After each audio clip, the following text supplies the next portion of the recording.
ఏపీలో గత సంవత్సరం జరిగినటువంటి ఎలక్షన్స్‌లో అత్యంత భారీ మెజారిటీతో కూటమి ప్రభుత్వాన్ని ప్రజలు గెలిపించారు.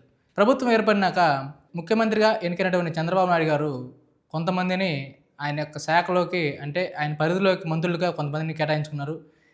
ఆ మంత్రులు ఈ గత 7 నెలలుగా ఏ విధంగా పనిచేశారు? వాళ్ళు ప్రజల్లో ఏ విధంగా ముందుకెళ్లారు? లేదంటే వాళ్ళకి ఇచ్చినటువంటి శాఖల్ని ఎలా నిర్వర్తించారు?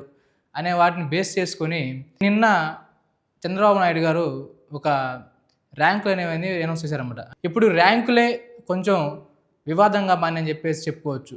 ఎందుకంటే చాలామంది అసలు ఈ ర్యాంక్స్ ఎందుకు? దీనివల్ల ఉపయోగం ఏంటి? కొంత మైనస్ తప్పితే ప్లస్ అనేది ఎక్కడా లేదు. ఇన్‌కేస్ ఈ ర్యాంక్స్ ఇస్తే వాళ్ళలో వాళ్ళే ఇచ్చుకోవచ్చు కదా! బయటకెందుకు ఇది చెప్పటం? ఇది చెప్పటం వల్ల అపోజిషన్ పార్టీ చేతికి జుట్టిచ్చినట్టే కదా! అని చెప్పేసి చాలామంది పెదవి విరుస్తున్నారన్నమాట. అసలు ఈ ర్యాంక్స్ ఎవరెవరికి ఏ ర్యాంక్ వచ్చింది అనే విషయానికొస్తే మనం ఎవరైనా సరే ఏపీలో ముఖ్యంగా ఒక పర్సన్ గురించి ఎక్కువగా చూస్తారనమాట. అదే పవన్ కళ్యాణ్ గారు. పవన్ కళ్యాణ్ గారికి ఏ ర్యాంక్ వచ్చిందని చెప్పేసి చాలామంది సెర్చ్ చేయడం జరిగిందనమాట. ఆయనకి ఈ ప్రభుత్వం 10వ ర్యాంక్ ఇచ్చారనమాట. అంటే ఆయన యొక్క విధులు నిర్వహించినాక అంటే ఆయనకి ఇచ్చినటువంటి మంత్రిత్వ శాఖల్లో ఆయన మూవ్ చేసిన ఫైల్స్‌ని ఆధారంగా బేస్ చేసుకొని ఈ యొక్క ర్యాంక్ అనేది ఇచ్చారనమాట. తర్వాత నారా లోకేష్ గారికి 8వ ర్యాంక్ వచ్చింది. తర్వాత ముఖ్యమంత్రి చంద్రబాబు నాయుడు గారికి 6 ర్యాంక్ వచ్చిందనమాట. ఇక్కడ ఏం జరుగుతుందంటే ఈ ర్యాంక్స్‌ని బేస్ చేసుకొని చాలామంది చాలా రకాలుగా మాట్లాడతారనమాట. ముఖ్యంగా జనసేన పార్టీ వాళ్ళు ర్యాంక్స్‌ని చాలా ప్రెస్టేజ్‌గా తీసుకొని చాలా ఫీల్ అవుతున్నారు. ఎందుకంటే పవన్ కళ్యాణ్ గారు 4, 5 శాఖలకి మంత్రిగా ఉండి ఆయనకి ఇచ్చినటువంటి ప్రతి పనిలో చాలా బాధ్యతగా నిర్వహించారు. అవేంటంటే రోడ్లు అవ్వచ్చు, అంటే మనం రీసెంట్‌గా చూస్తే ఆయన అటు తండాల్లోకి వెళ్ళి కూడా రోడ్లు వేయించారు. తర్వాత సంక్రాంతికి ఎవరైతే బయట ఊరు నుంచి వస్తున్నారో వాళ్ళకి సిటీ అంటే మన రాష్ట్రం మారింది, రోడ్లు బాగుపడ్డాయి, ప్రభుత్వం బాగానే చేస్తుంది అనేది కనిపించడానికి ఆయన ప్రతి రోడ్ని సుందరంగా నిర్మించారనమాట. తర్వాత గుడివాడ దగ్గర ఏదో వాటర్ ఇష్యూ ఏదైతే ఉందో దానికి కూడా ఆయన సాల్వ్ చేసి అక్కడ మంచినీటిని ఆయన ఇవ్వడం జరిగింది. దాంతోపాటు ఎన్నో విషయాల్లో ఆయన చాలా ముందుండి ప్రభుత్వానికి మంచి పేరు వచ్చే విధంగా ఆయన పనిచేస్తుంటే ప్రభుత్వం ఆయనకి ఈ 10వ ర్యాంక్ ఇవ్వడం అనేది చాలామంది జీర్ణించుకోలేకపోతున్నారు. అందులో ఒక కార్యకర్త ఈ విధంగా మాట్లాడారు. ఏమన్నారంటే, చంద్రబాబు నాయుడు గారు బాగానే ఇచ్చారు కానీ సీఎం ఆఫీస్‌కి వచ్చినట్టు ఫైల్స్‌ని ఆయన చూడకుండా ఆయన కుమారుడు నారా లోకేష్ గారు ఎందుకు చూస్తున్నారని చెప్పేసి ఆయన క్వశ్చన్ చేయడం జరిగింది. వీటితో పాటు నారా లోకేష్ గారి కన్నా పవన్ కళ్యాణ్ గారు ఎక్కడ పని తక్కువ చేశారు? ఇన్‌కేస్ మీరు ఇచ్చుకుంటే ర్యాంక్స్ ఓన్లీ తెలుగుదేశం మంత్రులకు ఇచ్చుకోవచ్చు కదా, జనసేన బీజేపీకి ఎందుకు ఇచ్చారని చెప్పేసి ఆయన పెదవి విరిచారు. ఆయనకు తోడుగా చాలామంది కార్యకర్తలు అవ్వచ్చు, లేదంటే నాయకులు అవ్వచ్చు, ఈ విషయం మీద అసంతృప్తిగా ఉన్నట్టు తెలుస్తుందన్నమాట. ఎందుకంటే మనం ఒక పని చేస్తున్నప్పుడు ఆ పనికి మన పరిధిలో ఉంచుకుంటేనే మనకి లోటుపాట్లు తెలుస్తాయి అనమాట. మన పరిధి దాటి ఎప్పుడైతే బయటికి వెళ్తుందో మనకు ఉన్నటువంటి అపోజిషన్లు ఎవరైతే ఉంటారో, అంటే ఎవరైనా సరే ఆ అపోజిషన్ నాయకులకి మనం మన మన మైనస్లో మనమే ఇచ్చినట్టు అవుతుంది. ఇప్పుడు రీసెంట్గా ఇదే ర్యాంకుల విషయం గురించి అపోజిషన్ పార్టీ లీడర్ అయినటువంటి అంబటి రాంబాబు గారు కూడా ఒక ట్వీట్ చేశారు.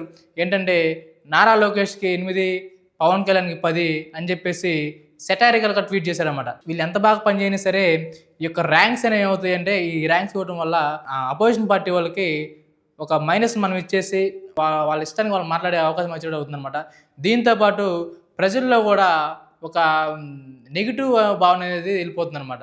ఎందుకంటే ఈ యొక్క ర్యాంక్స్ని బేస్ చేసుకుని వాళ్ళు కూడా ఫీల్ అవుతారు. ఏంటి వీళ్ళేం పని చేయట్లేదా? వీళ్ళు ఇంతైనా పని చేస్తుంది, వీళ్ళు బాగా పని చేస్తే ఫస్ట్ ర్యాంక్ వచ్చేది కదా, లేదంటే ఇంకొంచెం బాగా చేస్తే సెకండ్ ర్యాంక్ అని వచ్చేది కదా, అంటే వీళ్ళు బాగా పని చేయట్లేదు కాబట్టే చంద్రబాబు నాయుడు గారు ఈ ర్యాంక్స్ ఇచ్చారు అనే భావనలోకి వెళ్ళిపోయి ప్రజల్లో కూడా ప్రభుత్వం మీద నెగిటివ్ అనేది స్టార్ట్ అవుతుందన్నమాట. సో ఇలాంటివి ఏమైనా ఇచ్చేటప్పుడు కొంచెం ఒకసారి ఆలోచించుకొని ఇచ్చుకుంటే ప్రభుత్వానికి మంచిదని చెప్పేసి నేను అనుకుంటున్నాను.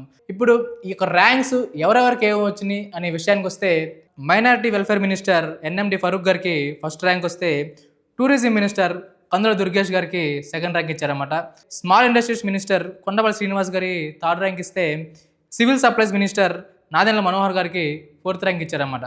Social welfare minister Bala Veeranjaneya Swamy గారికి 5th ర్యాంక్ ఇస్తే, చీఫ్ మినిస్టర్ నారా చంద్రబాబు నాయుడు గారు 6th ర్యాంక్ తీసుకున్నారు. హెల్త్ మినిస్టర్ సత్యకుమార్ గారు 7th ర్యాంక్ ఇస్తే, హెచ్ఆర్ మినిస్టర్ నారా లోకేష్ గారు 8th ర్యాంక్ ఇచ్చారు. Roads and building minister Janardhan Reddy గారికి 9th ర్యాంక్ ఇచ్చారు. Deputy chief minister Pawan Kalyan గారికి 10th ర్యాంక్ ఇచ్చారు. BC welfare minister S Savitha గారికి 11th ర్యాంక్ ఇచ్చారు. Mines geology minister Kollu Ravindra గారికి 12th ర్యాంక్ ఇచ్చారు. ఎనర్జీ మినిస్టర్ గొట్టిపాటి రవికుమార్ గారికి 13th ర్యాంక్ ఇచ్చారు. MA UD minister P Narayana గారికి 14th ర్యాంక్ ఇచ్చారు. ఇండస్ట్రీస్ మినిస్టర్ టీజీ భరత్ గారికి 15th ర్యాంక్ ఇచ్చారు. ఎండోమెంట్ మినిస్టర్ ఆనం రామనారాయణ రెడ్డి గారికి 16th ర్యాంక్ ఇచ్చారు. అగ్రికల్చర్ మినిస్టర్ కె అచ్చెన్నాయుడు గారికి 17th ర్యాంక్ ఇచ్చారు. Transport and youth affairs minister Ramprasad Reddy గారికి 18th ర్యాంక్ ఇచ్చారు. ట్రైబల్ వెల్ఫేర్ మినిస్టర్ గుమ్మల్ సంధ్యారానికి 19th ర్యాంక్ ఇచ్చారు. హోమ్ మినిస్టర్ వంగల్పూడి అనితకి 20th ర్యాంక్ ఇచ్చారు. రెవెన్యూ మినిస్టర్ రంగా సత్యప్రసాద్ గారికి 21 ఇచ్చారు. ఇరిగేషన్ మినిస్టర్ నిమ్మల రామనాయుడు గారికి 22 ఇచ్చారు. ఐఎన్పిఆర్ మినిస్టర్ కొలుసు పార్థసారథి గారికి 23 ఇచ్చారు. ఫైనాన్స్ మినిస్టర్ పయ్యావుల కేశవ్ గారికి 24 ఇచ్చారు. లేబర్ మినిస్టర్ వాసంశెట్టి సుభాష్ గారికి 25 ఇచ్చారు. ఈ విధంగా క్యాబినెట్లోని ప్రతి ఒక్క మంత్రికి ఒక ర్యాంక్ అనేది కేటాయించారనమాట. ఇది స్పోర్టివ్నెస్ బాగానే ఉంటుంది, కానీ ఈ స్పోర్టివ్నెస్ అనేది క్యాబినెట్ లోపలికి పెట్టుకుంటేనే అందరికీ మంచిది. ఎందుకంటే మనం చేసే పనిని ఎవరైతే మంత్రులు ఎవరైతే ఉన్నారో వాళ్ళు చేసే పనిని ఒక అధినాయకుడు ఆ లోపలే ఉంచి వాళ్ళకి ఈ మైనస్లు ఉన్నాయి, రెక్టిఫై చేసుకోండి, ఇవి ఉన్నాయి అని చెప్పేసి చెప్తే బాగుంటుంది. కానీ ఇలాంటివి బయట ఫస్ట్ అంటే 1 year కూడా అవ్వకుండానే ఇవి బయట పెట్టేస్తే రేపటి అంటే 1 year ఇవి బయట పెట్టేస్తే ప్రజల్లో ఒక రకమైనటువంటి భావన అనేది ఏర్పడుతుంది. అలాగే ప్రస్తుతానికి ఈ కూటమి ప్రభుత్వం ఏపీ ప్రభుత్వానికి ఈ కూటమి ప్రభుత్వం వచ్చాక ఏపీ రాష్ట్రానికి ఎన్నో పెట్టుబడులు అయితే వచ్చినాయి.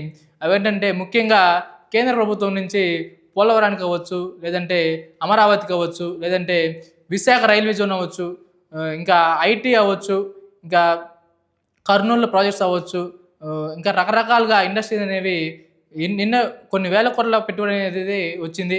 ఇది ఎంతో శుభదాయకం అని చెప్పుకోవచ్చు. ఇలాంటి మైనస్లు అనేవి కొంచెం